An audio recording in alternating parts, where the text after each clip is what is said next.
Welcome to Buckeyes Tomorrow Morning for Thursday, July 16th. I'm your host, Tom Orr. The Ball State game in 51 days, the game against Michigan in 135 days. We're sponsored today by our friends at Jeff Ruby's Steakhouse, the award-winning upscale steakhouse in downtown Columbus, named one of the top 50 steakhouses in America by Food Network. Just go to jeffruby.com/Columbus, check out the menu, and make a reservation today.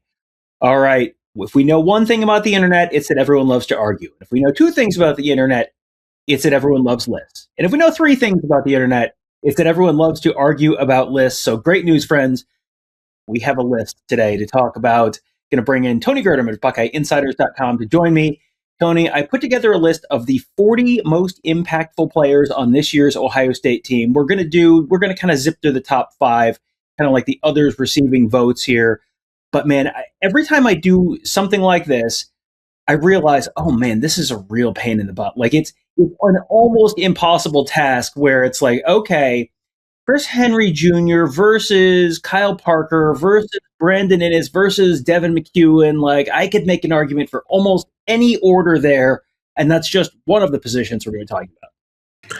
Yeah, and then when you get into comparing positions, like, is Chris Henry Jr. more important than Quay Rusaw? Something like that. So that's why whenever I make lists and I categorize them and rank them, I only do it alphabetically. Very, very, very smart. Yes, I mean we're going to do this alphabetically by number. So it'll be a little bit of a fun exercise, and I think this is also, don't get too hung up on the individual placements on this list. I think if you can slide guys up 5 spots, slide guys down 5 spots, and you're not going to get a huge argument probably. But here's the others receiving votes section. TJ Alford, linebacker, offensive lineman Josh Padilla, who obviously moves up quite a bit if he ends up winning a job, punter Joe McGuire, and a pair of transfer tight ends who just missed, Hunter Welsing and Mason Williams. Any of those guys who you feel like are tremendously underappreciated here before we get started with the list proper. Yeah, I wouldn't say tremendously underappreciated. I'd say, because this is a list of the top 40 with TJ Alford being 40, that feels kind of low based on the fact that he was with the ones in the spring. Now, there were injuries, we know, but he got a lot of experience, and James Laurinaitis said it's going to be difficult to keep him off the field. So I think maybe that one. And I'm going to, whether it's Mason Williams or Hunter Welsing, I'll say Mason Williams is a little low because, again, when we do these kind of lists, I'm not here to confirm your list. I'm here to critique it. And so I would say TJ Alford's a little low, Mason Williams a little low. And if I don't mention a player, that does not mean I am agreeing or confirming. It just means we're trying to move along. All right. So when we go through these lists, you have to tell me who you need to move way down to account for the spots that we are now filling. Or are we doing this like everyone online where it's like, here are the 12 top 5 college football teams this year? Like, no, there's only 5 of those. So, all right, there are only 35 guys in this top 35 list. So let's start with number 35. Will Smith Jr., defensive tackle. He is expected to play a bigger role again this year. And he's someone who, I think you could put him higher, but he's not going to probably be the guy getting the greater number of snaps at a sort of rotational spot in my mind. So I think he's just a little bit outside of that sort of top 22. I think if he ends up here, because if we're saying if he's number 35, and this list is somewhat even between offense and defense, saying he's like one of the 17 or 18 most important defensive players, I think there's an argument for that. And I said I didn't want to confirm your list, Tom, but I may have. I don't really have an issue with this one. I think the possibilities are I can see a fluctuation between 30 and 40, something like that. Although I don't know that he's going to fall much below, say, 37-ish. Yeah, I think you have to have him somewhere in that top 35, and it's just a matter of, do you want to move him up a few spots? You can move him down a few spots, but I think he's going to play a role. He's going to be playing 15, 20 snaps a game there, so he's going to be in there somewhere. Number 34, I've got Bo Atkinson, and man, the defensive end position, Kenyatta Jackson, you're not going to hear Kenyatta Jackson's name for quite a while as we count up this list, but the side opposite Kenyatta Jackson, I've got 3 different names on this list, and that does not include a guy who's probably not quite a defensive end, but sort of defensive end adjacent. So, Bo Atkinson is someone who came in last spring. I think everyone was expecting big things. Did not play that kind of a role last year, but just on Wednesday was named one of the dudes of the week by Ohio State. So, is he trending back up? It would be interesting. I think it would be acceptable this year, or maybe people would be thrilled if he lived up to the expectations that people had for him in 2025. And those expectations were based off of maybe like 3 big games at North Carolina when he put up some stats and had like 3.5 tackles for loss and 3 sacks in each of those games. So he built up and stockpiled some of those numbers. If he is 34 here, like I feel like there's a possibility he's underranked here, but I want to see it first. We talked to him in the spring, said he's worked on his flexibility. He was disappointed in how last year went. There was a transition issue for him in coming over from North Carolina. So there's some reason behind some of those struggles. Now we have to see if those were the only reasons. And it's those things that kept him a little bit low and really limited to his snaps after that Texas game. And has he picked everything back up? So this would be a guy that I think has the opportunity to really shoot up the rankings, but based on last year, I think this is acceptable.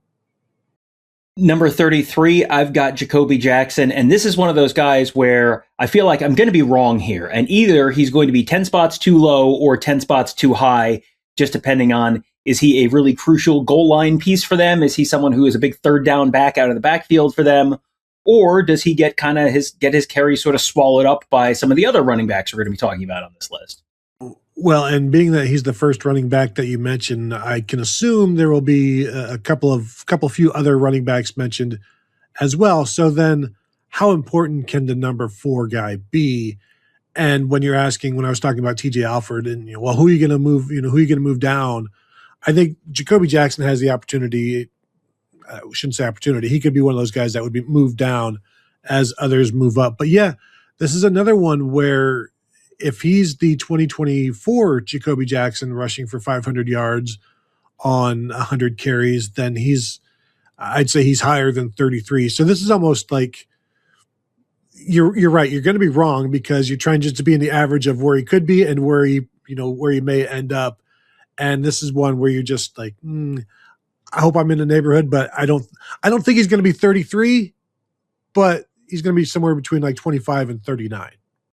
Yeah, I think on average, I've sort of given myself a little bit of a window where he's going to fall within this area, plus or minus about 8 to 10 spots, and we'll just see which direction that ends up going.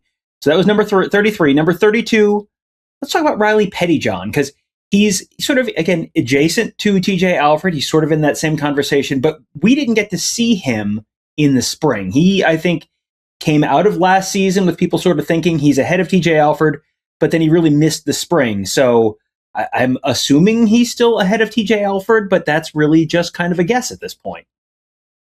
And here's a guy that could be way up the list, but we just don't know yet.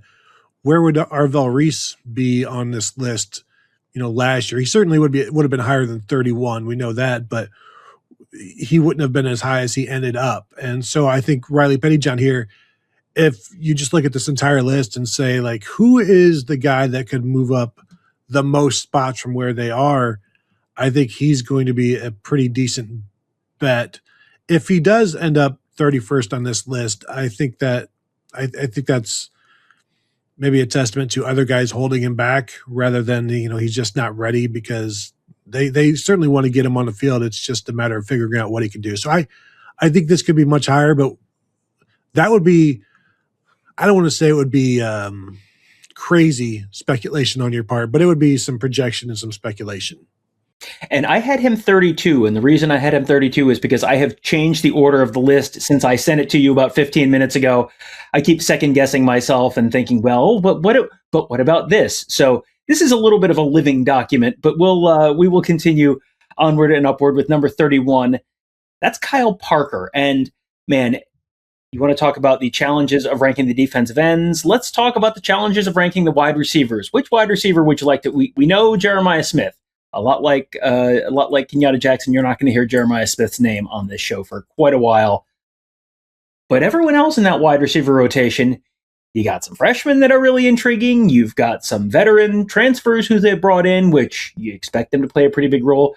You got a senior, former 5-star team captain. I mean, you can just kind of make an argument for these guys in almost any order you want to, except for Jeremiah Smith. And really, Kyle Parker playing that Z in that slot, he could be on the field a lot.